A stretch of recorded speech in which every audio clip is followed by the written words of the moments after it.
এখানে 1 কিলো মাংস আছে আর আমি এখানে হালকা গরম ঠান্ডা জল দিয়ে মাংসটাকে ভিজিয়ে রাখবো যাতে সব নোংরাটা বেরিয়ে যায়, কোনো গন্ধও লাগবে না। জল দিয়ে ঠান্ডা জল দিয়ে ধুয়ে যে মাংসতে লবণ হলুদ লাগিয়ে রেখে দিয়েছিলাম। এবার আমি এখানে একটু আদা রসুন আর জিরে ধনে কাঁচা লঙ্কা পেস্ট করে নিয়েছি, এটা দিয়ে দেবো।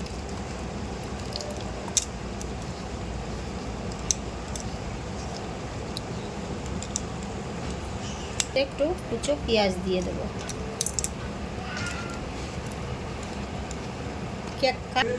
সরষের তেল দিয়ে দেবো।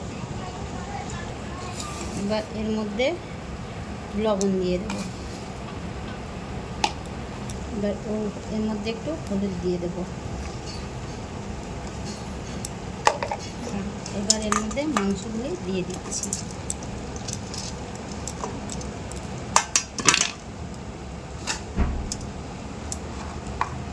কাট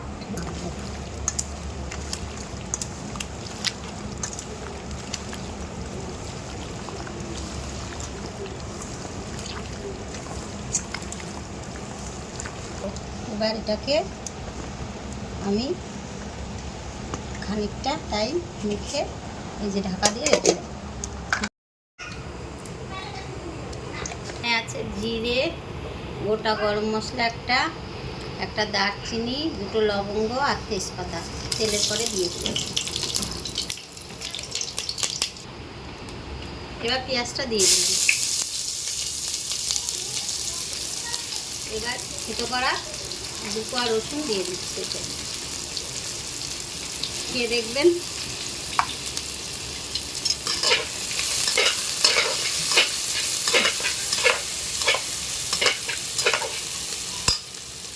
টমেটো কুচিয়ে রেখেছিলাম সেটা দিয়ে দিলাম।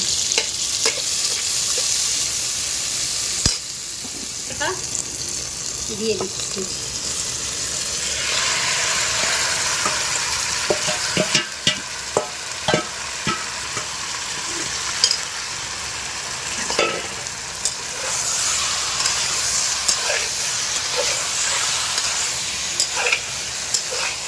হ্যাঁ, এবার আলুগুলো দিয়ে দিচ্ছি।